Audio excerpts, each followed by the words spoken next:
In today's video, we're going to be talking about all the bugs that Palia accidentally introduced in yesterday's update. Yep, that's right, we're back to playing a half-broken game again.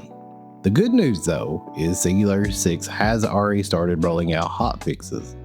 Less than 2 hours after the update yesterday, Singularity 6 first made an announcement that they were investigating constant crashing issues. For a lot of players, the game was crashing every 10 to 15 minutes, it seemed like. And it seemed if you stayed at your housing plot, you could sometimes play 30 to 45 minutes before you crashed. However, the closer you got to Kilima Village, the more often the crashes seemed to happen. At first, players thought that bug lures might be causing the problem, but Singularity 6 confirmed that actually wasn't the case. They also addressed another issue where the daily quest reset timer is currently longer than intended, and they were working to adjust that as well. And finally, the Dusted Bug Bomb skin accidentally became free for everyone. So if you have it equipped, do not worry, you can continue using it for free, but it will be removed during the next update if you actually don't own it. What is interesting is they actually went on to say, please don't use any bug lures or anything else perishable, as the crashes could cause you to lose them, etc. And they went ahead and posted on the news announcement in-game that they were aware of the crashes. However, they never stated any of this other stuff, which I thought was kind of weird, considering that should have been informed to everyone, cause as soon as I tried logging in and crashed, I noticed everybody's running around trying to use bug bombs, so I'm sure they're going to have a lot of tickets for that later.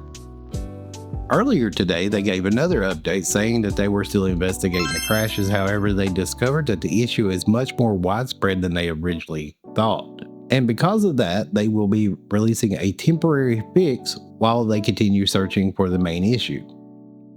So basically, they're putting a band-aid on the problem until they probably fix it later, which, as you can guess, will probably come in the next update. They also thanked everyone for their patience while they continued working on it. Then at 1:30 this afternoon, they announced that the hotfixes will be rolling out shortly.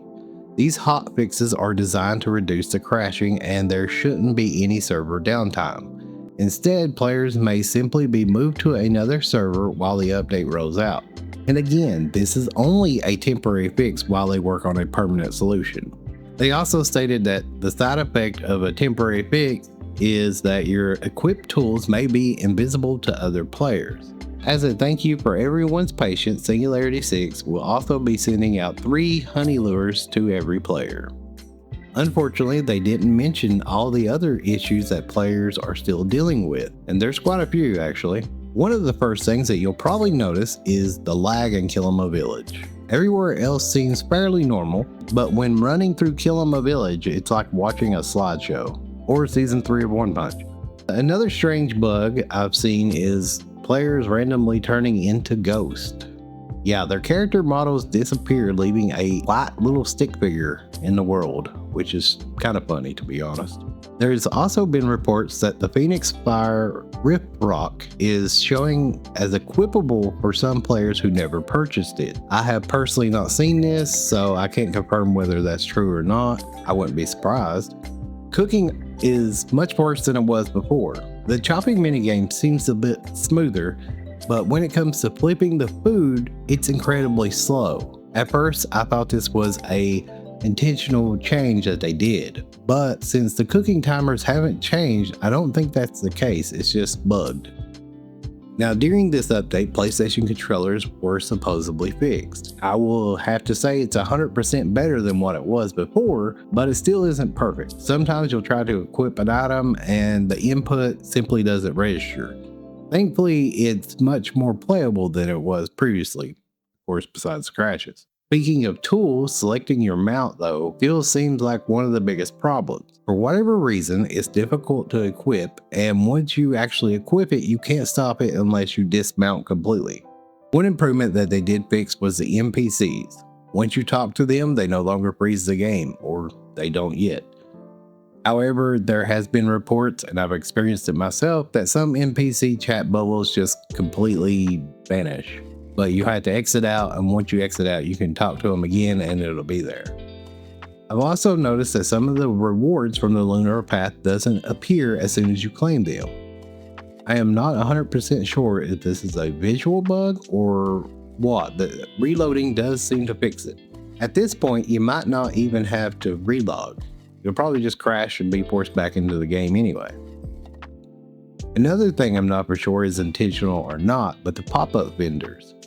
If you go to buy the drinks, they used to be 50 scales each, but for some reason now they're showing 125 scales each, which is very strange. And also, I wonder, are they going to extend the event after they extended it and people's already lost 2 days on it, basically? After looking around today, though, I noticed that most of these drinks can actually be purchased from the register in the underground market at Ref's register. I believe the coconut drink, though, is the only one that isn't actually available to purchase, but don't quote me on that one. I've also seen quite a few players saying that they never received the leftover items from the bundle board after the update. I can't personally confirm that because I didn't have anything left over in mine anyway. I only had one unfinished bundle and I hadn't donated anything to it, so if this happened to you, please let me know in the comments. And that's basically all that I have so far. I will go into greater detail on some of this stuff in the update video once I get it finished, which hopefully will be out in the next day or two depending on how much I can actually play. Supposedly the crashes haven't affected everyone. I'm not sure if that's true or not, but that's what Singularity 6 said. I'd also love to hear how the update has been for you. Have you even played the game? Were you lucky enough to avoid the crashes, or has it been so bad that you haven't been able to play either? And if you enjoyed this video, be sure to leave it a like and subscribe for more Palia updates, and share this video with your friends as it does help support the channel, and I truly appreciate it. As always, stay safe, stay cozy, but most importantly, have fun gaming.